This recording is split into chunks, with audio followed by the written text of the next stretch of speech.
Got. I know. Hey, everyone. I think we're live. I'm here with Clayton Olson, and my cat Leo is here with us too. And welcome to our live stream on 5 secret ways to make any man chase you, even if he's pulled away, without using any games or manipulation tactics.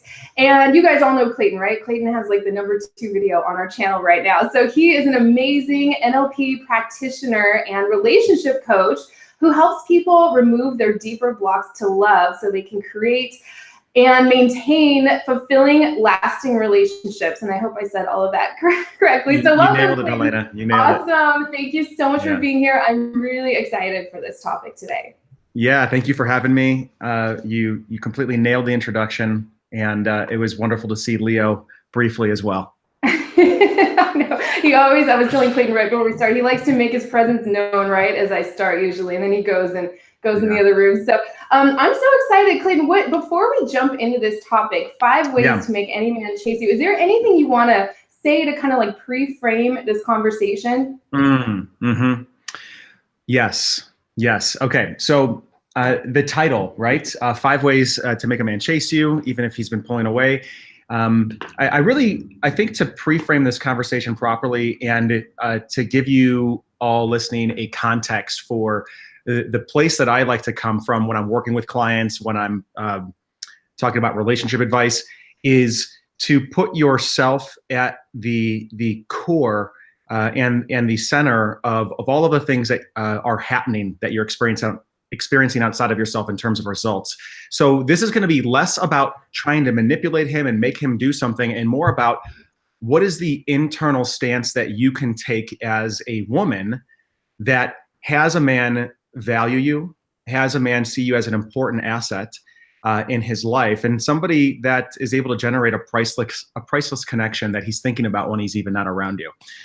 So that's, I think, really just some of the upfront pre-frame is to look at it through this lens of what are the things that I am in control of in order to then position myself to create the best possibility for what I want to occur. Does that make sense? Yeah, amazing. That's why I love your work, Clayton, and your videos so much, is because very similar to what I teach and talk about. It's like how to do this in a way that's authentic and real, that you can, keep it going forever. Because if you're, employing some kind of strategy or game in order to make a man do something, not only can he tell, right, it comes across as kind of like see-through and weird, inauthentic, you can't keep that going forever because it's about him. If you're trying to do something to affect him in some way, right? So this is the opposite. I love that. So let's jump into the first one. Would you like me to introduce these, or do you have them? I can throw it out there. I'll put the first one out there. Maybe you want to jump in and throw out the second. But so the first one, the first strategy, the first stance to take is to create a vacuum in your life.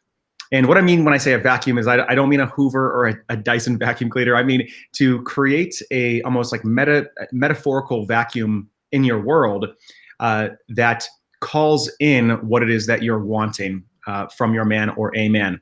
So there's 2 ways of doing this, and there's 2 vacuums that I'd like to talk about here. The first one is an external vacuum. Now, this comes from actually working with a number of incredibly successful women in the realm of relationships that have been single, that are trying to call men into their life. They've got a lot of things handled in their world, and they're trying to finally get this last piece of their life together, this last puzzle piece, which is a relationship. And what I often see and I hear is these women will say things like, I'm just so busy. Right, I'm just so busy, and I'm fiercely independent, and this guy needs to mold into my life, like I can't be molding into his. And there's a certain schedule, there's a certain productivity that they don't want to give up in their life, and therefore there's not really any room for a man or a partner to fit in their world. And this could come down to, say, having a dinner table and perhaps only 1 chair. It could be having a double bed where they don't have room for anybody else to be even in their bed. They don't have time in their day where they want to give anything up to have space for a guy, whether they got too many hobbies or activities, or they're working 60 hours a week. So the first step in this is to look at your life, take an inventory of your life and say, what would I actually have to change if the man of my dreams walked into my life? like what is the broader ecology of my schedule, my time, my energy, and how would that actually have to shift? And what might I lose that I value externally if this guy just walked into my life? If we can't answer that question, what often happens is your identity starts to feel like it's under threat when you are about to get into a relationship, because there's just too much to shift. So how does that land? Yeah, you actually read my mind. I was just going to say, if a woman doesn't do this and then a man walks into her life, I could see how that would actually be a threat to her identity, where she'd have to like give up part of who she is to be with this man. That's just another obstacle, another block to letting him come close. So I really like that. Also internally, right? We wanted to talk about internally creating a vacuum. And do you have anything else to say about creating an external vacuum? Well, I love just that it was already in your head, and you're echoing that back around the threat to the identity, because it's kind of like, I've heard people say, I don't want to have to change who I am to be with this person, right? And that can feel really threatening. But if you're doing the work beforehand, preemptively, to create the space in your life, then you're not going to come up against this feeling of, oh, I have to change who I am for this person, right? You're changing perhaps your priorities in life so that you can create the vacuum for a relationship to show up in the space, which has a completely different feel to it than changing for somebody else. Amazing. Yeah, I totally agree. I hear from so many like clients and just women who comment on some of my videos who are so, they work, 60, 80-hour work weeks, and they're not even like, even just in their schedule, they're like, well, he asked me out and I'm available in like 2 weeks, right? And as a man, I imagine that would be like, you want to be encouraging, like if there's nothing to compel him, if he doesn't feel like he's going to be able to like get to you, right? He's not going to keep pursuing you. Absolutely. Yeah, that's a really good point. And it dovetails nicely into this idea of creating an internal vacuum, right? You said the words and beautifully. If he's not able to get to you, what is the incentive for him to really show up in your life? And so being able to get to you not just happens externally and in terms of proximity and time, but it also means if he's not able to get to your heart, if he's not able to actually get into your internal landscape, where there's space for him. So when I talk about this idea of an internal vacuum, what I mean here is to create a space within your heart for a relationship to walk through the door. Now, let's talk about the way to not do that. The way to not have an internal vacuum is to carry baggage from your past that has you seeing men through your insecurities, and through making blanket statements about men, like men are not trustworthy, all men are commitment phobes, there's no good men left. All of this is the exact opposite of creating a vacuum. In fact, what it does is it insulates you, and it stops you from being able to see real opportunity when it's in front of you. And oftentimes those insecurities can actually repel men, because they come in contact with it and they say, oh, wow, this is going to be way too difficult to get through to. I can't be this woman's therapist. I can't change this woman's belief. It's not up to me to do that. There's a certain sense of jadedness that guys experience. And by the way, this is the exact same thing for men too. Men get jaded in a relationship as well. I mean, look at the MGTOW movement, right? MGTOW, where more men are becoming jaded by relationship as well. But if what you're wanting is a partnership, if you're deeply wanting that, it requires a certain belief in the possibility of relationship that is healthy. And it requires a certain generosity and a sense of trust that you are willing to put on the table first and foremost, and then allow that to be proven otherwise, rather than coming in with a guilty until innocent mentality, which often repels people. So, Helena, it's that trust, that coming in and trusting that you can have what you want, and that there are good men out there, and that there is somebody out there for you out of the 6 billion people that are here, that there is one, at the very least one man that is going to love you for you, and to trust that you can see it and that you believe it. That is what calls in this vacuum, which creates the space for a guy to feel like he can be himself when he's with you, and not have to have the weight of your own insecurities on top of him trying to prove you wrong. How does that sound? Amazing. Yeah. I mean, it's something I say all the time is that if we have these beliefs like, all men are cheaters or liars, or they're afraid of commitment, or they just want sex, or anything like that. I see women doing this. They go out there in the dating world and then they're like just attracting men to confirm these like deeper beliefs that they have about themselves, right? Is that something you see too? I do. Yeah. And I love that you brought that up too. Sometimes this actually happens with people that I talk to. And it's not just a woman thing. It's a human being thing, where sometimes we get so entrenched in wanting to be right about the beliefs that we have of why perhaps we've gotten hurt, of how perhaps the world's a dangerous place, dating's a dangerous place, that we're just looking for confirmation that we can continue to believe that way, so we're justified in not taking any risk. Totally. Yeah. I try to jump in there and say how true that is. It's so true. Like I say, oh, I was right to be scared of this all along. I was right to not trust men, right? Because you're just attracting, our brains are kind of hardwired to want to be right, aren't they? Yes, absolutely. Because being right has a certain sense of safety to it, right? And when we're right and we have safety and we have certainty about that, we don't have to be in relationship with the place where actual real magic comes from, which is being in relationship with uncertainty. Walking in and being like, wow, you know what? Maybe I don't know who I'm in front of. Maybe like I can't make a generalization about this guy. Maybe this guy actually is a good one in front of me, and I should give it a chance rather than see him through this light of my baggage and my past. I was just going to ask you a question and you just answered it. Actually, before I asked it, I was going to say, I mean, what about women who have been single and dating for a long time and all they've ever experienced are men who disappear or men who cheat or lie? Like what would you have them do? And I think you kind of answered that already, right? Like coming from a place of curiosity, maybe rather than a place of like fear or I have to safeguard myself against all these bad things that might happen. I mean, do I have that right? Yeah, I think you do. And I think that, this is something that I'm not claiming that I have the answer to either. It actually gets me curious, because what I do know is that if a woman or a man is coming to me and they have a pattern in their life of dating the same type of person over and over again, I know that it's their pattern. The pattern is not outside of them. It's a pattern. It's a way of seeing the world. It's a certain thing that they're attracting and looking for that has them entering into the same game repeatedly with people. And if we want to state that we're a victim of that pattern and we want to say, well, it's them out there, it's not me, then we've completely exonerated ourselves from any responsibility or any power to change something or create something different in our life. So the first step has to be to take responsibility and say, wait, there is a part of me that is creating this over and over again. Why?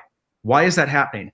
And look, this is difficult work to do on your own. And this is why coaches like yourself and I exist, is because it can be really difficult to see your own eyeball. So working with somebody, purchasing programs, investing in your self-development to see these patterns and take ownership of them so we can dismantle them is part of being, in my opinion, a mature, evolving human being that's dedicated to self-love. I was just going to say that. Yeah. It's like, where is your power in that? If it's so easy just to say all men are this way, right? Or blame men and complain about our dating experiences to friends and family members. Where's your power in that? It's nowhere, right? So I love what you said. And thank you. I'm just reading the comments. Every time I look at my phone, I'm just checking. So yeah, you guys get this, don't you? Let me just say hi to everyone really quick who's joining. Natalie, Mary, Wendy, Melissa, Crystal, Tiffany, Adri says, I love Helena and Clayton. I adore him. He's so handsome. Let's see, Adrian, Margaret. Let's see, I'm doing a lot of meditation and trying to keep my focus on the positive affirmations bring positive outcomes. Amazing. Yeah, Natalie says, leaning back is working and I feel better about myself, that I'm not chasing him. Amazing. Yeah, I was telling Clayton last night that I think I have the best audience on YouTube. You guys are so smart, and I love, like, you guys contribute to the conversation so intelligently, and you go and try things and come back and let us know, what's working, what's challenging. So thank you so much for all your comments. And if you have any questions about this, type that into the chat and we'll try to get to some of them maybe towards the end. So do you want to jump into the second secret, Clayton? Let's do it. All right. So the second secret to make a man chase you, even if he's been pulling away. Again, I use those words lightly, the make him chase you part. Let's put the responsibility and the onus of control back in ourselves. This is called give him the green light while maintaining boundaries. So the concept that I'm wanting to open up, and for anybody that's listening to flirt with, is this play of two opposites. And what I typically see happen is there's an imbalance in this, where either you or anybody is having like too firm of boundaries, and there's like this restriction or there's this clenching, or there's this massive green light and this kind of gushing generosity without any boundaries. So it's like one or the other. It's either like too generous and too open without any boundaries, or it's restricted. And so when I talk about giving a green light, what I mean is being able to, one, understand that when men are in the presence of a woman, one of the sneaking insecurities that the guy has, and again, I think this can be a human thing, Helena, is that we question whether or not we're good enough. We question whether or not we can have what we want, whether we are deserving enough, whether we're valuable enough. And one of the quickest ways for a guy to get shut down before the courting even starts is if he believes that there's no way that he can get to you. A man is not going to chase someone that is not catchable. So giving the green light is, in a way, it's like, imagine like two kids in a playground, right? If two kids in a playground playing tag, one kid doesn't just exit the playground when someone's not looking and just run and leave and never come back to the game, right? Maybe they go and they hide and they peek around a corner, and there's a certain energy of like, you can catch me, but you have to try. And so it's that kind of level of play that we're talking about when I say give him the green light. There's a certain receptivity and availability that I would invite you to step into, where you are letting him know that there's interest. You're expressive about perhaps the fact that you like him, or you find him intriguing, or there's certain characteristics about his personality that you like or that you admire. Because what ends up happening when you do that is you relieve him of the doubt that he is good enough. And he feels in some ways that there's a chance, that there's a fighting chance. Now, that's very different than, say, you taking all the initiative and texting him and filling the space, because that can in some ways feel emasculating, or can actually have him feel like you're chasing him. But this is the stance of being able to get a man to pursue. So I'm just going to pause right there for a moment. Does that land, Helena, or anything that you want to say on that? Yeah, I love everything you said. The way I kind of talk about this is being strong on the inside and soft on the outside. So open and receptive. What I've found is women who don't trust themselves deep down, they don't trust their own boundaries. They put these walls around them on the out. Their boundaries are kind of like overextended out, so where no one can get close, right? And I talk to so many women every week, and that's a difficult thing. So what would giving a man the green light look like in real life? Like, do you have any examples of that?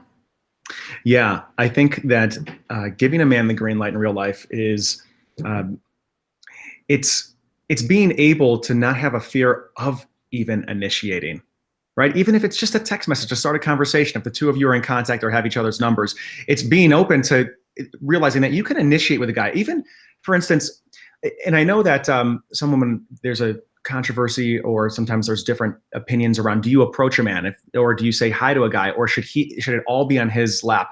I personally respect a woman that has the courage to start a conversation with me, because I know it actually says a lot about her character, and the fact that she's willing to think outside the box. I draw vast conclusions about how she lives life if she's able to do that. Now, if she's able to initiate and then still be able to relax into the femininity and not say strong arm and try to lead things at that point, I think that's powerfully effective. Another way of being receptive and giving the green light, just even before there's perhaps even a connection, is just practicing making eye contact with people, holding it and giving a smile and just being warm. So those are just a couple examples of what giving the green light might look like. I mean, it also might be, if you've had a great date with a guy, let him know that you had a great date with him. Feel free to text him the next day or that evening and say, wow, you're a fascinating person. And I enjoy I'm enjoying getting to know you.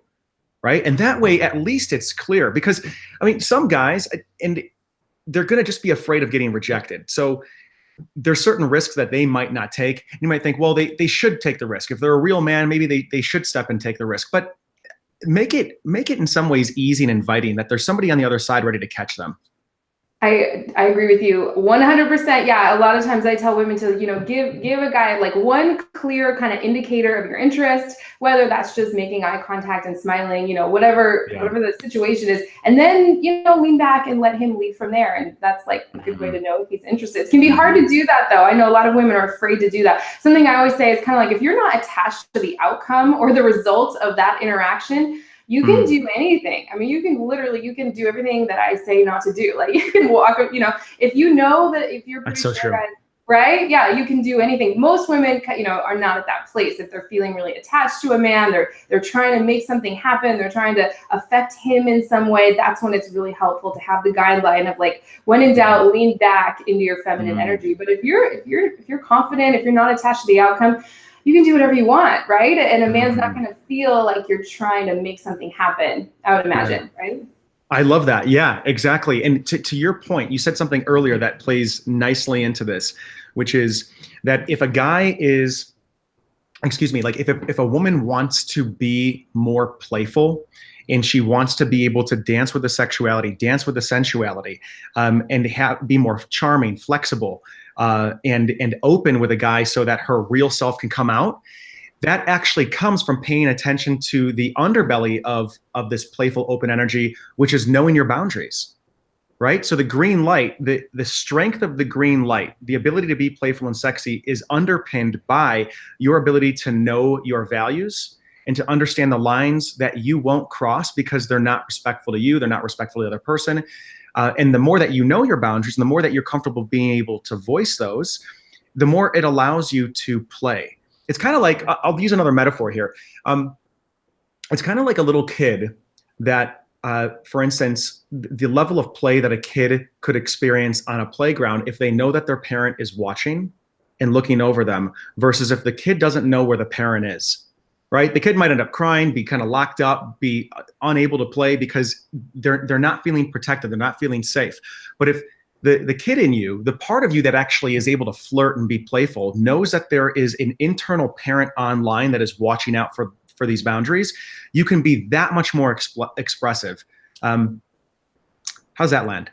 Yeah, I just brought up this idea of like, it's the women I see that who don't trust themselves, that don't trust their boundaries, that it's like they can't be flirty and fun and playful because there's like this rigid kind of tense undercurrent of all the interactions. Have you found that as well?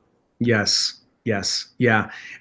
Sometimes it's like the product of the expression of having too many boundaries is actually directly reflected to really not knowing your boundaries. So everything just gets locked up. Yeah, it's kind of paradoxical in that way. Yeah, let's give some examples of this, because I know these are huge concepts, but they're so important, and it sounds like they're just resonating so well with everybody. So thank you guys for your comments. But yeah, what would this, can you give an example of maybe how someone could do this, giving a guy the green light while maintaining boundaries? Yeah, let me actually talk to, and tell me, maybe you can add something in here. But what comes to mind about the ability to give green lights but still have boundaries in some ways is just understanding what it is that you will and will not do on the first date, right? And being able to communicate that, being comfortable, being able to have that conversation if it goes that direction, and being able to almost set up these kind of clear and just casual fun agreements within yourself that may be stated explicitly with a guy so that you can have fun and relax on the date. I know that women that I have dated in the past who have these boundaries and have these values of, this is what I'm not going to do on the first date. This is what I need to feel before I feel comfortable opening in that way, tend to be able to play to those edges in a much more fun way. And it allows me to feel like, oh, wow, you know what? She's actually super receptive to me, right? And she's not shutting down. She's just got self-respect and she's got a certain value system that she lives by. And I'm like, wow, okay, so I want to be with a woman who I respect. Right? I want to ultimately be with a woman who can demonstrate strength, because that helps me believe that we're not going to have a codependent relationship. So I think that sometimes women think, well, God, if I put a boundary up, I might push him away, right? But I think that it's actually the opposite. I think that what ends up happening is for the right guy, for a high quality dude, that you may be with, it actually shows that you're not a pushover, but that you're also open and receptive, and you have a certain code that you live by, which I think has him not worry about you, and it has him respect you more.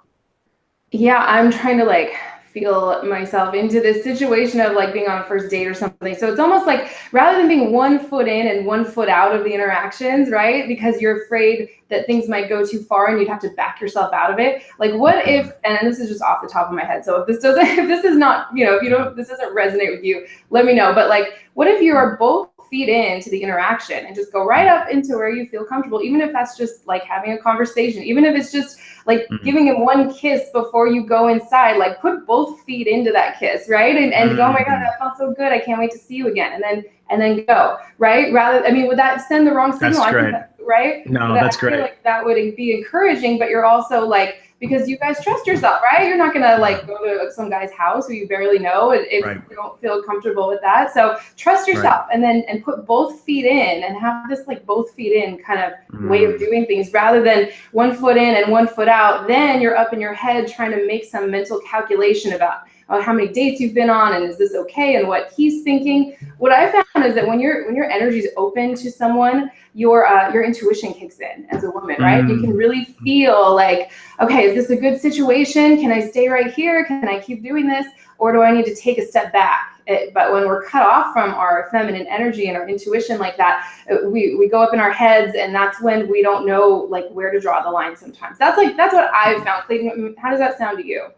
It sounds incredibly attractive. That's what it sounds like. Yeah, it sounds it sounds incredibly engaged. It sounds present, and it also, I'm just imagining that feeling that energy of somebody being able to put both feet in to the kiss or whatever it is that we're doing, and then even if I am, say, pushing for something more or leading it into someplace else, for her to be able to draw the boundary, I'm not suddenly taking it as some rejection. Right? I'm taking it as, oh no, this person they're super engaged. And now it's like, I'm more likely to not take it personally. Right? Because there's less room for misinterpretation there. Exactly. Yeah. It's the strong on the inside, soft on the outside kind of thing that, you're talking about in the exact same way. It's just more of like a masculine way of talking about it, right? With the green light, but the boundaries, because you guys trust yourself, right? You're not gonna put yourself in a situation where things could like go too far if you truly trust your boundaries and you're sticking to them. So that was fantastic. I just came up with that off the top of my head. So that's why I love doing videos with you, Clayton, because it brings out new stuff. It's so good. So do you want to jump into the third secret? All right, the third secret. Be his sanctuary. Now, that's an interesting one. I've talked about this in videos before, and it gets mixed opinions. So I'm going to do my best to talk about this in a way that I think really dimensionalizes it and lands it. So where this comes from is this idea of, what do we want to create a relationship for? Right? Why do we want a relationship with a man, right? Or a woman? Is it because we don't want to be alone? Is it because we want to get our needs met? Is it because we want security? Is it because we want to share experiences? Is it because we want to be seen? Yes.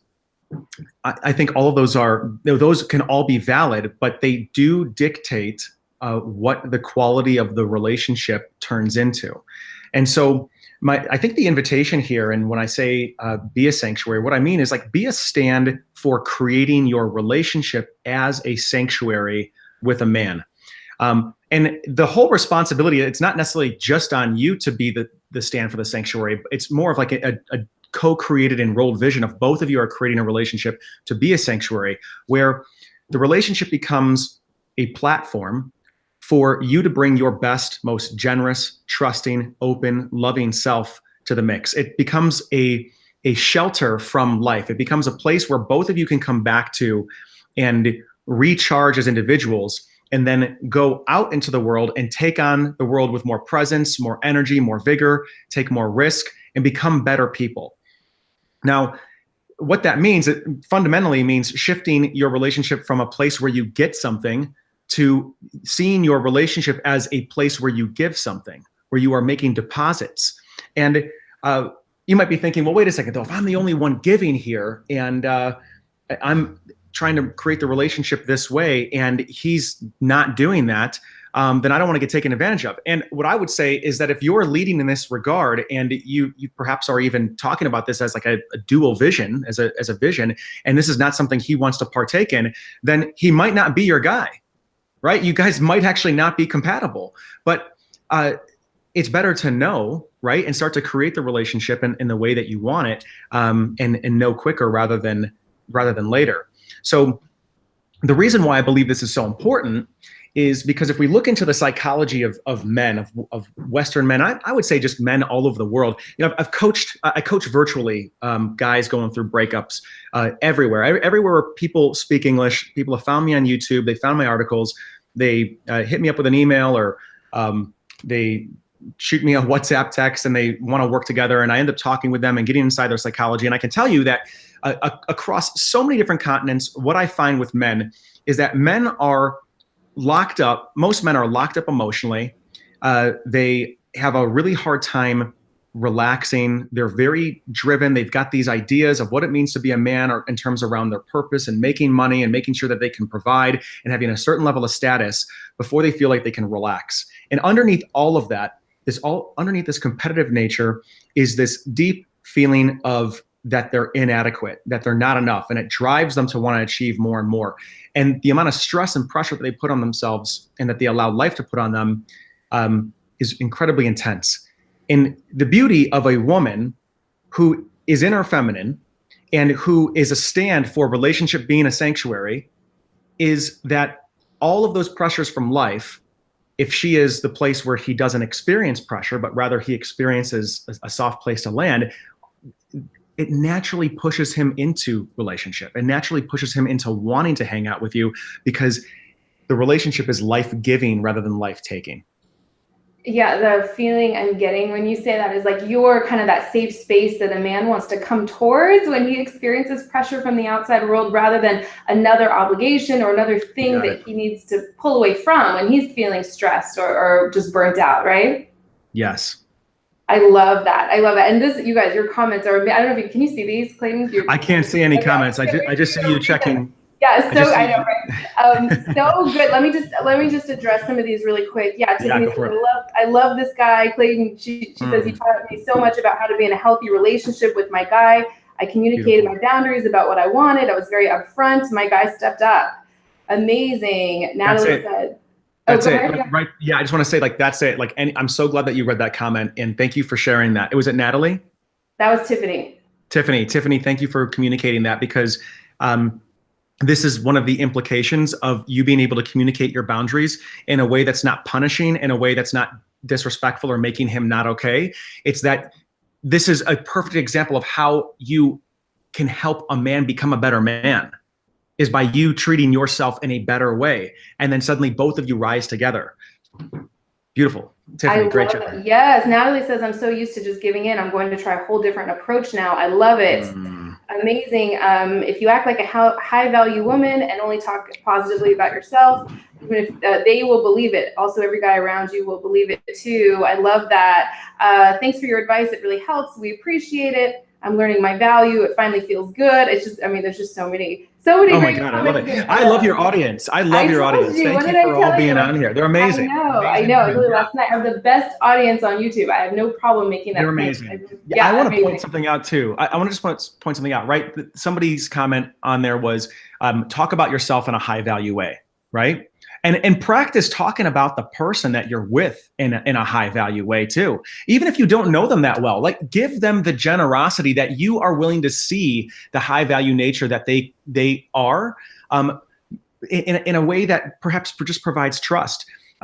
There's a woman that I know who is also a coach and a good friend of mine, and she said something to the effect of, whenever she's out there dating, she says, I am always dating the man. I am always dating, quote unquote, the man, until he proves otherwise, right? So it's not just her back over here talking about herself being high value and you need to prove yourself to me and get up to my level. It's more like, no, I'm high value. I trust that you're high value too, until you give me a reason to believe otherwise. I love that, and that doesn't come across as too much, right? Like if I mean, what would be an example of that, of how a woman could do that? Well, I think what it is it comes down to dropping any dropping seeing the guy you're with through insecurities where you're thinking like, okay, he needs to prove to me that he's high value. It's just giving him the benefit of the doubt. And I think the best way to answer that question, rather than giving like brass tacks how someone would do it, is I'd say the access to doing it is going to be just assume that he's high value, just like you. And now how would you interact with him? Right? How would you know if both of you were complete equals in the high value realm? How would you interact with them? And then whatever comes naturally from that place is your appropriate, unique expression of that. I've actually never heard anyone say that before. I don't know if you've ever said that before, but that was so brilliant. Amazing. Someone said, I'm enjoying all the good advice. I love that. He's so smart. Clayton is really smart. Yeah, this is great. You guys all get this, don't you? This is, yeah, so good. Wonderful. With being a sanctuary, one concept that I talk about a lot in some of my videos is creating space and softness at the same time, right? Creating space, leaning back into your feminine energy, not always having this like forward-leaning quality to your interactions, right? Basically creating the space for him to come towards you and pursue you. While creating softness, and at the same time, it's kind of the opposite of what a lot of us feel compelled to do, especially if we're feeling triggered or anxious about the situation. We want to lean forward and try to make something happen, and then we shut ourselves down emotionally. So when you talk about creating a sanctuary, I feel like that really coincides with my space and softness idea. But I'd love to hear any thoughts you have on that. I love that. No, I love the way that you put it. I don't know if I have many more thoughts on that, except that yeah, there's creating a sanctuary. I love it. I just almost said creating a sanctuary. That can happen too. But creating a sanctuary, I think, does coincide with a receptivity and a energy of relaxing and allowing and inviting, rather than, hey, I've created this really great spot. Now you need to come here. And if you're not coming here, I'm taking it personally because you don't think it's good enough, right? It's just, no, like, look, this is the crazy part about creating a sanctuary that I'm just getting right now as I'm talking about it. It's creating the first sanctuary, that if you want to create a sanctuary in a relationship, the first place to start creating a sanctuary is in your own life. It's all in your own head. Right? So if you are out of rapport with yourself, if you've got habits and practices that are stressing you out, if you don't have enough time in the day to slow down and take care of who you are and love yourself and treat your body right and eat great food and sit and relax and enjoy art and music and good books and have like a really nice bed to sleep in, and you're maintaining boundaries that way as a single person, it's going to be very difficult to try to create that in relation with somebody else. So if you're single, you don't have to wait for a man to walk into your life to create a sanctuary. You can start doing it right now, right after this call. I love that. I've never heard you say that before. Yeah, it's like you got to create this environment where you're feeling in love with life first, right? And then yes. Rather than like I'm running away from this abyss of loneliness or being single and trying to create something with a man because you're running away from some place you don't want to be is the feeling I get when you say that, right? You got it. Yep, hit the nail on the head. Okay, amazing. Let's move on to number 4 then. Number 4, would you like to introduce these, or I have them written down in front of me too? How about you go ahead and introduce number 4? Okay, number 4. Number 4 is allowing yourself to be impacted by him. This might be one of my favorites, and Clayton has so much to say on this one, so I'd love to hear all your thoughts on that. Yeah. Allow him to impact you. Yeah. Okay. So I believe that. I would take this all the way to being babies and infants and laying in the crib. And I think there's let me put some context to this. I think it's called like mirror neurons, right? When a baby is born, you can literally stick your tongue out at the baby and the baby will stick their tongue out back at you. Right. And one of the most beautiful things you can actually do for a child to show love is to give the child attention and love and make eye contact with it, and to play with it. And so I think at a core fundamental level, at the core of our being, before all of our personality structures come online, what we want so bad is to be witnessed by another person. We want to feel that we exist. And one way that we know that we exist and that we matter is by being recognized, being seen, and seeing that our presence and our existence is able to impact other people. So this goes right in line with some research that John Gottman did. If anybody, John Gottman, I think he did 7 Principles of Highly Successful Marriages or something to that nature, and he did a couple others that he's really scientific relationship researcher. He said that one of the number one factors that allow people to stay together, the glue that allows people to stay together, is whether or not they are open to being influenced and impacted by each other. Right. So I think this is like a super deep biological, neurological process that allows people to actually mesh and feel like they belong to one another. And when I say belong, I mean like they're creating community, they're creating group within their relationship. And so what it looks like is on bringing it up to like relationship now, going from the past up into kind of what it looks like in relationship is a woman allowing herself to be influenced and open to seeing the world in a different way, seeing the world and allowing the guy's ideas and his presence to actually land within her reality and perhaps upgrade the way that she sees life, and to be expressive and open about that when it's actually happening, to communicate that she respects certain things, that she sees certain things, that she's taking certain things into consideration, that maybe the way that he lives her life, the things that she could adopt into herself. And it is, of course, a two-way street, but I would say that as one person begins to lead in this arena, it gives both people permission to be able to do that. Because what essentially is happening is two people are coming together and they're allowing each other's value systems to be impacted by one another and reorganized for the sake of the relationship and its creation.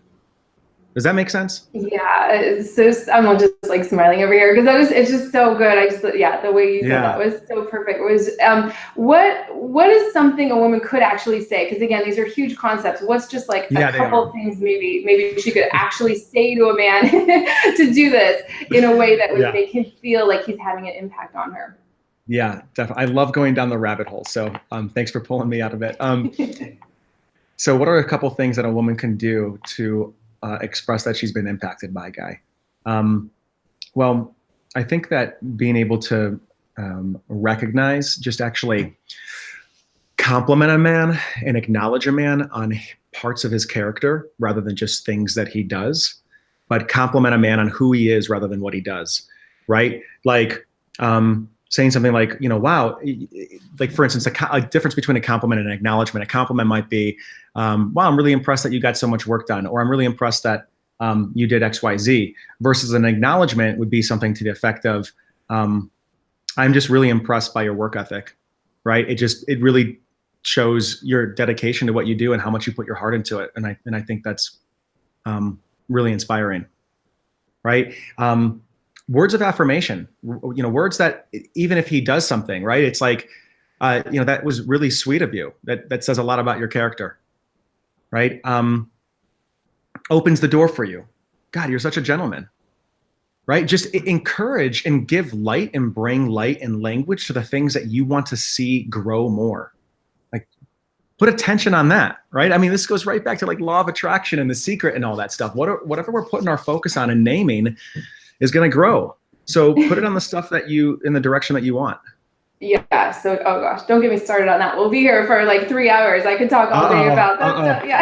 Yeah. I always say that. Yeah. There's something, acknowledge and appreciate the parts of him that you want to see more of. It's so easy to do that too. That's the greatest. So easy to just, say thank you, or, oh, that feels so good. Or that was so, I felt so much better when you took care of that, and things like that. It's so easy to do that, right? Especially when you start to do it and get amazing results, it'll just become like second nature, where you won't believe, you don't know how you were ever living before. Like, it's just I think if you can just give your undivided attention to something you love and appreciate for as long as you can, that is just like the secret to everything you want, just like flowing right into your life, right? Not just in relationships, but in everything. I wanted to ask you, Okay, good. Yes. I wanted to ask you, so allow yourself to be impacted by him. What about like the other side, like actually impacting him? Would this be something to like include and talk Ooh, about here?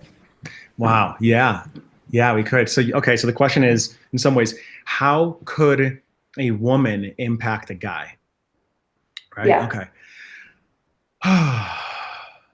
So I will say the ways that I have been impacted by women in the past. The first thing that comes to my mind is when a woman has the strength to reveal how she's feeling, when she has the strength to draw a boundary, when she has the strength to show emotion around me, right? To not be ashamed of it, to not shy away from it, when she's able to show vulnerability. That is incredibly impactful. I think one of the beautiful things that women have access to, um, with a little bit more flexibility than men do, is vulnerability. I think that men tend to wrap shame around vulnerability, and that being in a relationship with a woman who is not afraid to be vulnerable. And when I say vulnerable, I don't mean weak. I don't mean spineless. I don't mean coming to somebody and expecting them to fix your problems and being mad if they don't. I mean vulnerability, meaning like being open to, if you're getting worked by life right now, and looking for being able to share those types of experiences and not necessarily looking for an answer. I know that men can get uncomfortable with that, but there's something incredibly impactful about it.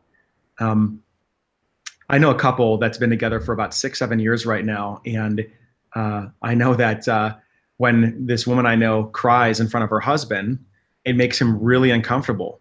But at the same time, it's what ends up happening is there's a softening that occurs with him, like kind of a panic, because he's like, oh my God, I need to fix something. But then there's like a softening that occurs where it really dials him in to be present and there for her.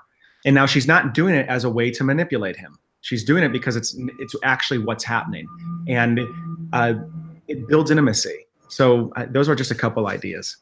Yeah, I'm so glad you talked about vulnerability. I mean, it's something I talk about all the time, right? It's so important. Yeah. It can be really difficult too sometimes, right? Like sometimes it's like Mm. I can feel a lot of times I'm like, I don't want to be vulnerable right now. I just want to shut down, and right. And Mm. it can be the hardest thing, but I've really found it's the way to protect yourself most seriously, because when you are in your feminine energy, when you're trusting your feelings and actually like paying attention to what's going on inside you, Yeah. and you're able to like express that in a way that doesn't make a man wrong, or doesn't, like you said, hold some kind of expectation, like I'm feeling anxious, so I need you to do something so I don't feel that way, right? You're not looking to him to solve it for you, but you're just expressing yourself because this is who you are, right? You are a warm, open, feminine woman.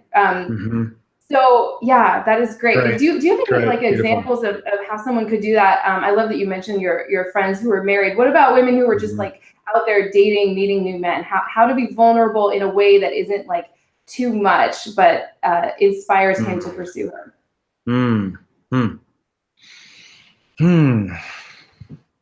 I think after a date, even saying, I really enjoyed my time with you, right?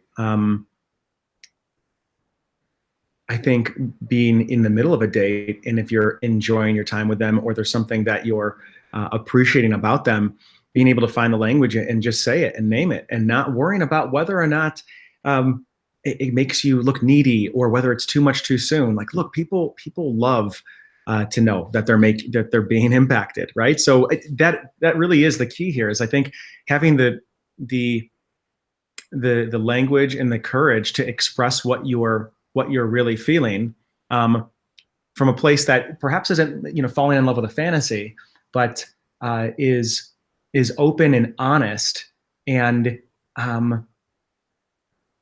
allows the man to get to know you a little bit more. Like let's talk about maybe just quickly on the opposite side of things. Like, for instance, say a guy hasn't called you in a little while. And I recently came across this with a coaching client.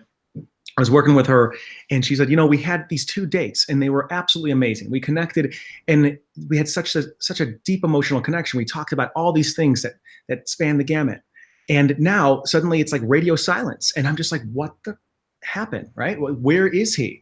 And she's like, I'm getting pissed. I'm finding myself wanting to shut down. And I'm just like he's playing games. He's playing games with me. And so, here's the thing: is being vulnerable, going and saying to him, "Hey, look, stop playing games with me. I feel disrespected, and why are you so inconsistent?"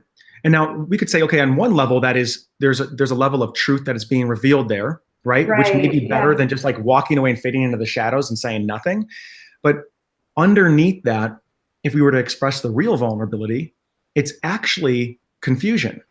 It's like, wait a second, and maybe a little bit of hurt. Like there's something that we both experienced that was fun and exciting, but now I'm not hearing from you, and I'm confused. So I coached her to actually express some of that confusion to him in a text, but to let him know, hey, I had a great time, and I'm just a little confused as to why I haven't heard from you, given that it seemed like we really appreciated each other's energy. She did that. They ended up having a conversation about it, and what she found was that there was just a lot of ignorance on his part. He didn't know that he was having this type of impact with his lack of communication. She's just tracking the connection, the relationship a little bit more than he is. He's this dude with his blinders on, working, thinking like, okay, we had a great connection. Now I'm going to focus over here and I'm going to do this stuff, not keeping track of perhaps the time that was going by. So after she did that, it allowed him an opportunity to step up and readjust and realize that, hey, maybe there's a new way that I can be in this connection with her in terms of consistency if I actually want to grow it. So that's another way of vulnerability. That was so like amazingly helpful. Yeah. And that's probably one of the number one questions I get, Clayton, is like, well, should he's hot and cold, or he's backing off. Should I say something, or what do I do? So that was like a great way to be able to say it without like activating his defenses or making him want to shut down. Right. Great language. Yeah. Activating his defenses. Yeah. Right. Yeah. Yes. I'm just like kind of checking in here. I love that. Take that to the bank. Brilliant. Like the work ethic, gentleman, awesome advice, verbally as opposed. Okay. Yeah, I agree. Clayton, men respond better, and sometimes just people in general when you're vulnerable. I love it. Yeah, great. Okay, Tiffany has a question. I have a problem with being an emotional train wreck sometimes, or feeling like it comes across as needy or weak in front of my man. So I just kind of distract myself and bottle it up so I don't make him uncomfortable. Oh, do you have any thoughts for that question, Clayton? Yeah. Tiffany, I would be curious as to what would be the most vulnerable thing for you to say in that, right? And it doesn't have to be complicated there. What about just saying to him at some point exactly what you said in this text? God, sometimes I feel like I'm an emotional train wreck, and I try to play it cool and not show that because it's like I'm trying not to burden you with my emotions, and I've been sitting with this in silence, but I haven't even checked in with you if that's the case or not. I'm just curious, how does that land on your side? Am I just making stuff up, or does it feel like that would put too much pressure on you? And just asking him, right? That would be the perfect thing to say in that. Absolutely. Yeah. Wow, I love that. Yeah, she also said, I've shared these streams with the forward-leaning women in my life. Most women I know, and they're loving it. Okay, that's great. I'm so glad you guys are liking that. Yeah, I would just, a lot of times I have coaching clients who say, this is how I'm feeling. And I'm like, you said that so beautifully. You could actually say that to him and like, be vulnerable, right? Then it invites a conversation rather than feeling all this stuff. I mean, a man can feel that, can't he? If you're trying to act cool and calm and collected, but you're feeling all of this stuff under the surface, he might not be able to put his finger on it, but I imagine that would in some ways make him feel unsafe to come close, right? If there's like this incongruence. Totally. And then it starts to perpetuate the exact thing that you don't want to have happen, which I have had this happen before, and I'm like, whoa, is she not into me anymore? Like, is something going on? Like, what is she not telling me? Why is she hiding something from me? Am I not worthy of her truth? Is she seeing somebody else? Like, what's happening? So then all of a sudden I start pulling away, which then perpetuates the exact thing that she didn't want to have happen by not telling me. And it just creates the exact thing that we're fearing. So yeah, clean up the fear and do what you can to continue to wrap it in love and realize it's like, what do you want a relationship on? Do you want a relationship based on truth, or do you want a relationship based on story, right? Part of being in a relationship, I think, is the commitment of not just the label, but it's actually the commitment to share in some ways your internal landscape with the other person, even when it's uncomfortable. Yeah, perfect. But yeah, if what you're feeling on the inside is not matching what you're conveying on the outside with your words and body language, yeah, a man can start to feel like, oh, I can't really trust her. I can't get close to her, right? What we've been talking about. And it goes both ways too, right? Yeah, we have over 100 people watching. Have you guys ever experienced that? We would love to hear about it. So let's move on to number 5, which is focus on the connection rather than the commitment itself, right, Clayton? Yes. And I think that what we just talked about, it feels like it dovetails. Am I centered on the camera, by the way? I feel like I'm like my chair's like sinking. No, you're good. You're totally centered. All right, cool. I think this concept, number 5, focus on the connection rather than the commitment, dovetails nicely from this last one about this idea of what is the unspoken agreement that we have when we get into a relationship with somebody, right? And so I just want to throw this out there as a question for anybody listening is, what is the most valuable asset that you create with another person when you get into communication with them? Is it the commitment, right? Is it marriage? Is it a family? Is it the relationship? Is it the labels? I would say that it's none of those things, that those are actually the products or the flowerings of something that's much deeper, which is the connection. The connection that you have with somebody is the most critical asset between two people that when you focus on and you give it energy, you give it attention, all of those other things that you're wanting, like connection, commitment, relationship, that's when it gives them an opportunity to actually form. So I'm just going to pause right there. Does that make sense? Totally makes sense. And this is what I normally see. I know we didn't get a chance to talk about this beforehand, so let me know if I don't have this right. What I see a lot in women is they're almost like, I don't want to say ignoring, almost like starving the connection, because they're almost like bartering it, like, okay, well, I'll build the connection once I get that commitment from him. And then from the man's perspective, I would imagine there's nothing for him to commit to if he's not feeling that strong connection. What do you have to say? I mean, do I have that right? That's exactly right. That's exactly right. Yeah. And I love that you said it so clearly. So if we were just to use a metaphor for this, let's imagine that the connection that you create with a man is a flower bed of flowers, fruits, vegetables, things that are of deep nutritional and spiritual value. And the commitment or the labels around that are the relationship and the labels. So for instance, it's the fence, the relationship, excuse me, let me say this again. The fence is the commitment or the relationship labels that then protect that garden. So if you're wanting to build a fence with a guy before there's anything even blooming, it's like, well, what are we actually protecting, right? So you must create something that is worthy of protecting with the labels of relationship and commitment first, before trying to build a fence around something. Because what ends up happening is if you try to build the fence without the garden, it feels like entrapment. It feels like, wait, I'm actually just going to be trapped in this kind of barren wasteland where there's nothing flowering and growing. So why would I do that?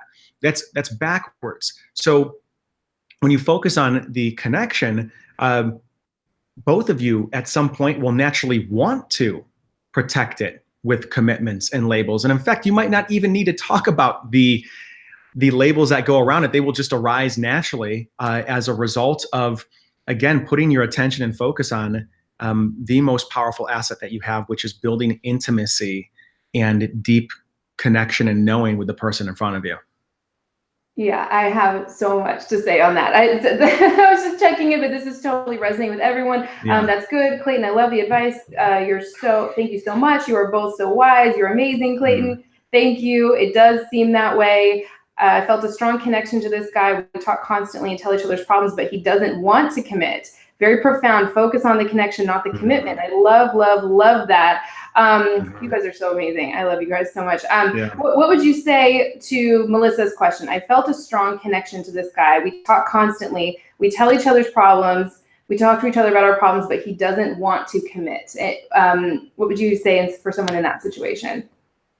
Yeah, I would, number one, get really clear on what it is that you want. So if it really is a commitment, I'd be curious just to help you get clear. What is it that you believe a commitment will give you that you currently don't have?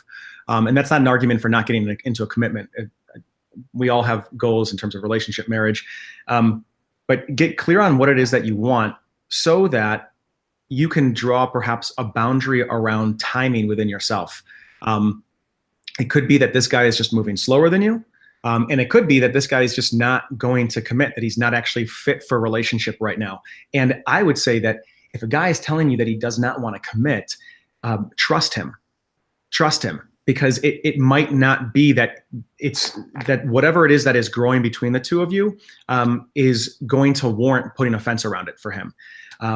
So have a time frame in your mind of perhaps how long you're willing to invest in a connection if you don't feel like it's going anywhere, and be able to draw a boundary there for yourself, just so you feel that you can show up to the connection with both feet in, like Helena's talking about, while also not compromising yourself. So I'd be curious if you're sleeping with this guy, and if the two of you have had an explicit conversation around, well, maybe he just wants a lover and you want a partner, and being really honest around whether or not this is something that is actually compatible right now.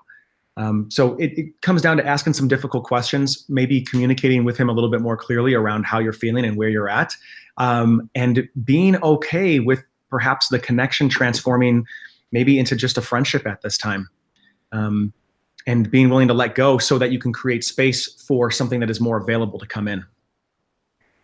Yeah, amazing. That was super, super helpful. Another great question from Shakira. Hey, Clayton, the guy I'm dating keeps breaking his promises to me. He cancels our meetings and doesn't say anything. I'm so drained. I've told him how it makes me feel, but he's said he hasn't changed anything, is what it sounds like. Yeah, I mean, kind of similar situation. You want to watch what he's doing. The point of doing this is not to make a guy do what you want, right? The point of expressing yourself is to see what he does with that information, right? Does he? Wonderful. Right? Such a good distinction, Helena. Yeah. Does he seem to want to meet your needs, and does he take your feelings into account, or does he dismiss them, or does he just keep doing whatever he's doing because he doesn't really care about yes, you know, like how you're feeling and all of that stuff. So yeah, the point of everything we're talking about is not to like make a guy do something. It's to watch what he does and see how that makes you feel. And his response to you when you express some of these things, like your feelings and boundaries and needs, it will give you so much information in terms of like, could this guy be a good partner to you? Like what's his interest level? Like how committed is he? It's gonna give you, and that's stuff you wanna know really early on, right, Clayton? So good, so good. And thank you for making that distinction. Your vulnerability is not a tool to get him to act in the way that you want him to act. Your vulnerability is your most powerful way of qualifying whether he is your man or not. That's it. So if you are giving this man your vulnerability and he is treating it like trash, he is going to treat you like trash. So it's time to make a hard decision and get really honest with yourself and determine what you want to do from here. Yeah, and you want to know that like early on. That's why you want to be vulnerable and open right from like the you want to start off on the right foot. You don't want to hold yourself back. I'm just making this up off the top of my head, but let me know what you think about this. You don't want to hold yourself back and starve that connection, and then 6 months, a year down the line, start to open up to him and express your boundaries and needs, and only to find out that he's not a man who's really interested in meeting your needs or honoring your boundaries or your feelings. Like you want to start right on the right foot with this, right? Yes. Yeah. Look, you're not going to get your time back. You're not going to get your time back. It's the most, and you're not going to get your attention back. So what is the quality of attention and presence that you want to bring in your connections, and how much time do you want to spend with that level of quality and attention? And if you've got half-hearted attention, half-hearted presence, you're hiding within the connection because you're afraid your full self is going to scare him away, then you will prolong finding out whether or not this man actually loves you for you. And then it comes back to, if it's like, oh my God, but I'm so afraid to reveal my real self, then you know what? It's great that you're watching these videos. It's great that you are in touch with wonderful people like Helena, and perhaps get some coaching, get somebody to work with just on a few sessions so you can start to feel comfortable and love yourself enough where you will not compromise, not bringing that to your connections. Absolutely. Yes. Someone said, that's right, Clayton, being vulnerable allows you to see what's up, which can be a good thing. Someone else said they had the same experience. You ended the relation. I showed him I value myself and deserve way better than this. Amazing. So when we're talking about, focusing on the connection rather than the commitment, how could a woman actually do that? How could she foster a deep connection and emotional bond so that a man naturally feels, there's no like, how do I get him to commit when you do this correctly, right? He's going to naturally and organically feel compelled to commit to you once you work on the connection. So how does a woman do that? Yeah. So a lot of what we talked about in this video so far leading up to this point has actually had it all siphons right into the actions that create this connection. So giving him the green light, trusting him, being able to give the man words of affirmations, express your emotional experience, be able to practice throwing boundaries out there and see how he responds to them. Creating a sanctuary, right? Creating a sanctuary, a place where the both of you can relax and let down your guards and truly get to know each other. Allowing yourself to be impacted by him, allowing and being able to bring your real self to the table to impact him. All of this is in service of the connection, right? So this last one of focusing on the connection over the commitment is a maneuver internally that you make that actually relieves the man of feeling pressured that there's some finish line, right? That there's some finish line that you're like, I'm just holding back. I'm not going to give you my full self until you bring it. And it's like, man, that is not fun for anybody. You're not having any fun doing that. Oh my gosh. Right?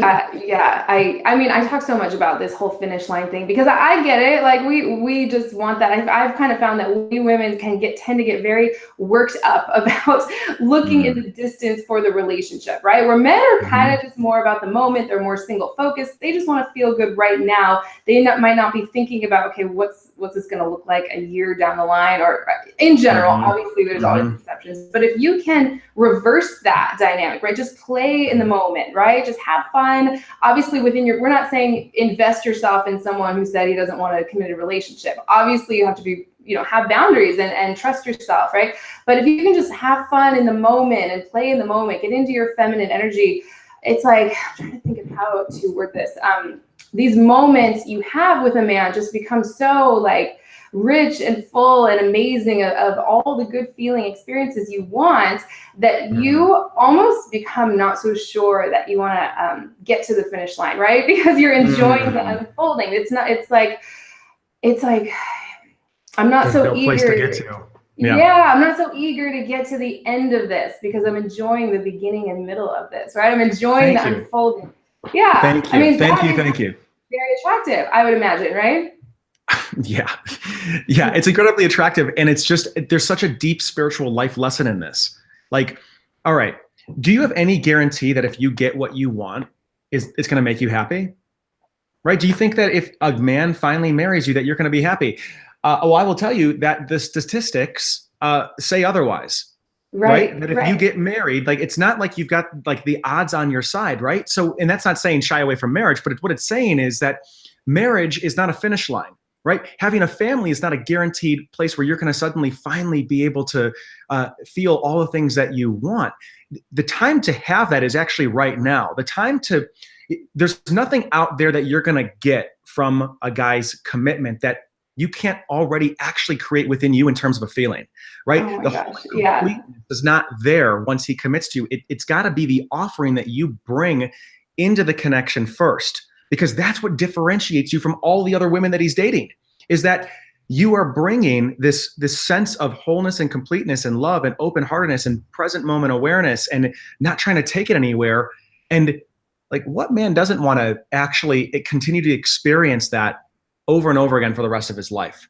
So that's the shift from thinking that you got to get somewhere before you're going to be happy to realizing that it's like, it's your job now to create that sanctuary inside of you and then bring that into your connection with guys. Exactly. Yeah, it's what I always say. And now, and even just hearing you saying that, it's like, I know just a million new things just popped into my mind. Like, why do you want a relationship? Why does anyone want a great relationship anyway, right? It's because we think we're going to feel good in the having of it. And so we can get backwards. Like, okay, once I get that commitment, then I'll feel happy. It's like, no, you got to get out ahead of it, because you're always going to want, once you get that relationship you think you want so badly, you're going to want more things from there. You're never going to get it done.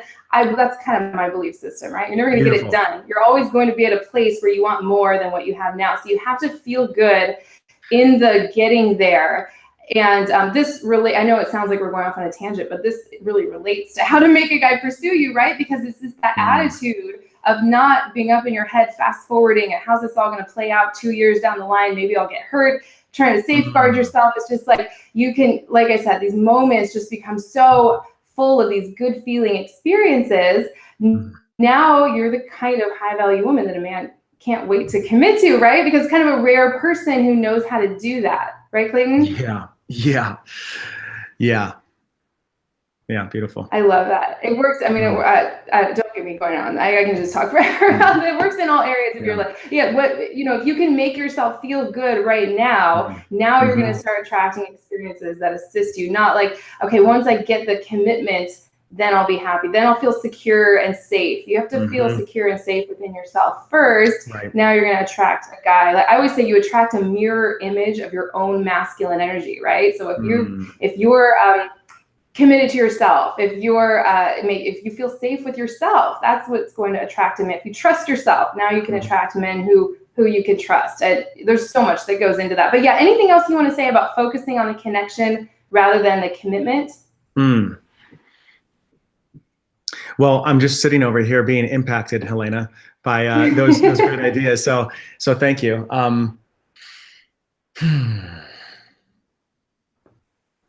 Yeah, I think that if we're looking for security in a relationship and we're outsourcing our sense of safety into another person, then what ends up happening is we are subtly using that other person to try to fill some type of existential hole that we have within ourselves. And so the more that we can do the work on ourselves inwardly, in service of creating a deeper relationship with self, so then that's what we bring again as an offering, as something to give, rather than we're trying to get something from them. It will transform all of our relationships, right? It makes you magnetic. People want to be around it. Oh yeah, I mean, and also, it's like if you're looking to a man on some level to make you feel safe and secure, it's like a guy might give you a little reassurance and validation, and it feels incredible, right? But he's just another human being. He can't keep that going forever. So if he's the source of those good feelings, it's like a drug effect. I've found it can't last. Like you're always going to need more and more of it in order to feel satisfied, and eventually you're going to kind of crash and burn because you can't get any more of it from another human being. So you have to learn how to feel connected to yourself. I always say the way to connect to a man's heart is always through your own heart first. It's just the only way, right? If you're up in your head trying to create some connection or stir something into creation, right? It's not sustainable. That's what I've found, right? I mean, what are your thoughts on that? Absolutely. Yeah, I think that's exactly it. And I love the way that you put it. You have to connect with your own heart first in order to connect with his. And that is the absolute truth, because if you can't connect with your own heart, you may not recognize it when he's connecting with yours.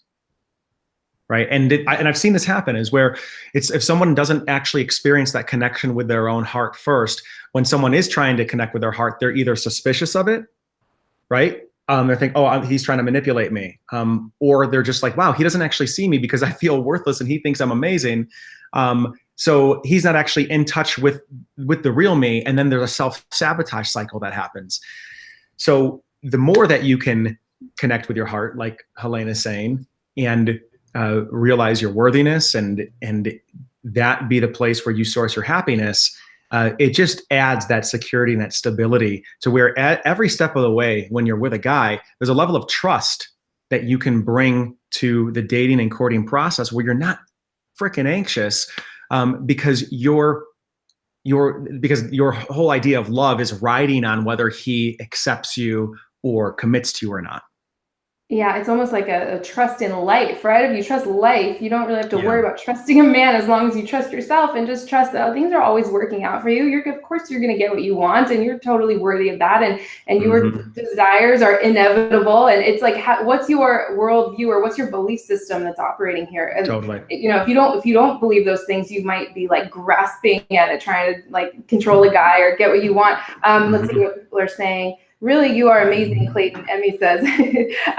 Thank you. Yes, I find myself doing that a lot, trying to figure out what is going on and where he's going. Someone else said, I just focus on spending time with my man and enjoying the moment, not futurizing. I used to do that, but then you have zero control over a man. It's a waste of time too. Someone else said, not even that, it's also draining and time consuming. Life is supposed to be fun. Yeah, life is supposed to be fun. I totally agree. Yes. You have to love yourself first. The maximum that he can love you is capped by how much you can love yourself. I actually totally agree with that. I think the degree to which you love yourself is the degree to which a man can love you. There's so much more to say. For the 127 people watching live, this like, should we bring Clayton on again? I feel like we should do more videos about this because I know we're like way over on time. Would you want to I probably shouldn't ask you while we're live because you're gonna feel like you have to say yes. Absolutely not. I can't believe it. I can't stand talking about this stuff, Helena. I don't know. Just joking. Yeah, I would love to do more videos. I know we're probably like way over. I totally lost track of the time. We're everyone, an hour and 20 in. Yeah. Oh my gosh. Okay. Yeah, just like flew by. So let's go. So those are the 5. Let's recap those 5. Clayton, do you want to do that? Well, do you want to? Yeah, I'll do it. Okay. First one. The first one is creating a vacuum internally and externally, actually creating space for a man to come into your life and step towards you and continue pursuing you really throughout the course of the whole relationship. Second one is giving him the green light, but maintaining boundaries at the same time. That's trusting yourself, feeling strong and secure on the inside, which is what allows you to be soft and open and vulnerable and receptive on the outside so that there's something to compel him to keep coming towards you. The third one is being his sanctuary. I talk about that in terms of space and softness, creating that space for him to come towards rather than another obligation to pull away from when he's stressed or burnt out. Number 4 is allowing yourself to be impacted by him. And then as a bonus, we kind of, allowing him to be impacted by you. A lot of these go both ways, right? Number 5 is focusing on the connection rather than only, having your eye on that commitment or the finish line. I hope I did that okay. Did I do that was great. That was great. Okay. That's why I wanted you to do it, because I knew that you'd bring another flavor to it that I wouldn't. Oh, really? Okay, yeah. Okay, awesome. And I know you have a bonus secret, Clayton, right? Do you want to talk about that? I do have a bonus secret. Oh my God, I didn't think that we were going to bring the bonus secret out. I forgot about it, but the bonus secret is alive and well. And the bonus secret is to learn about the unconscious roles that you may be playing in your dating life and in your relationship life, and then begin to drop them and choose something more authentic. So what I mean is that there's 2 roles in particular that I'm just going to open up here. I'm going to crack open, and then I'm going to give you an opportunity to learn a little bit more about it. One of them is called the discarded, and the other one is called the defended. And these are often roles that women can fall into where they are either treating themselves in a way where they are continually being discarded by men, or they're showing up and they are consistently defending themselves against men. And sometimes we can go back and forth depending on the relationship that we're in, but identifying these archetypes and noticing perhaps the origin of them and where they came from and how they start to express themselves in connection with a man is the first step to beginning to drop them and actually bringing this more courageous, connected to your heart idea that Helena was talking about. So can I tell them about the webinar? Is that all right? Yeah, absolutely. Yeah, I was going right there. Yeah, Clayton has a free webinar for 130 or so people watching live. It's in the description right now. You can go check it out. You might have to close the live chat if you're on a phone. But yeah, totally free. It's the first link in the description. So yes, please tell everyone about the free webinar. Yeah, so it's called The 3 Keys to Attracting and Keeping a High Quality Man. And it doesn't matter whether you're single, whether you're going through a breakup, whether you're in a relationship right now. What my fellow business partner and another coach, what we open up after working with thousands of people in these one-on-one territories, we open up 3 secrets to attracting and keeping a high quality man. The first one is dropping the unconscious game or the role that you're playing that you're not aware of that is sabotaging love from occurring. The second one is actually beginning to understand the organizing question, the one question that every guy is asking inside his head that has him determine whether he's going to move forward with you or not. Once you understand this question, it makes getting his world, the things that he's not articulating, a hell of a lot easier. And then the third one, we begin to talk about feminine vulnerability from a way that is a little bit more dimensionalized, and it goes a little bit deeper than what you may have heard of in the past. So I highly recommend it. It's some of the best content that my fellow coach and I have put out there. It's in the link below. You can register for a time that works for you. Even if you can't attend, we'll get you the replay as well. So we'd love to have you on board and join us for this free content. Amazing. Yeah, totally free, right? It's totally free. Yep. So everybody go check that out. It's Clayton and Jack together are so awesome. I mean, I'm sure everyone has seen your YouTube. Clayton has an amazing YouTube channel, by the way, so everyone go subscribe over there. I think it's on the featured. If you go to featured channels on our channel, it's one of those. We can include a link to that too. So cool. This was amazing, Clayton. Oh my gosh. And there are so many people. Everyone stayed all the way till the end. I can't believe it. I didn't realize how the time, it just went by so fast. So thank you guys so much for sticking with us till the end. Any last words of wisdom or tips, Clayton, for women who want to inspire a man to pursue her? Well, I'm just going to say that I'm really grateful for you bringing me on board and asking such great questions and sharing your experiences and reflecting your things from your feminine perspective. I loved it. I've learned a lot on this call. Just listening to you, I was like, wow, I haven't thought about it like that or use that kind of language. That's great. Really? Wow. Yeah. So it's super affirming. And I would say that would be my last thing to leave everybody else with is that the more that you can bring gratitude into exactly what's happening and where you're at, the more magnetic you're going to be, and the more that you're going to bring that type of energy and things to be grateful for into your life. So that would be my last tip. Amazing. I love that. I don't want to keep, get going on another tangent because I know we're way over on time. But yeah, by the way, everybody's saying more. Clayton, yes, please bring it back on. You're both amazing. Love you guys. Oh, I think Matt posted a link to your channel. So everyone go check that out. Someone says, thank you, Matt. Yeah, I know. Yeah, Matt's watching. I love that Matt's watching. Yes. Yeah, because Matt and Clayton have known each other for like 15 years. Isn't that crazy? Something like that, right? Yeah, he's a good man. I was giving him a hard time for not watching my live stream, so I'm so happy he's watching. Got it. Let's see. I've watched most of Clayton's videos. I love them. I'll definitely check out the webinar. Thank you. I'm on it, Clayton. You're one of the best. So yes, Clayton, everybody loves you. I would love to have you back on again if you'd like. Cool. That would be great. Yeah. So thank you so much. This was amazing. And, feel free to give this video a like and a comment. Let us know your experiences with this in the comment section if you guys are watching the replay of this. We love hearing from you. Check out Clayton's webinar. And thank you so much again, Clayton. I hope to do this with you again soon. Thank you. Take care.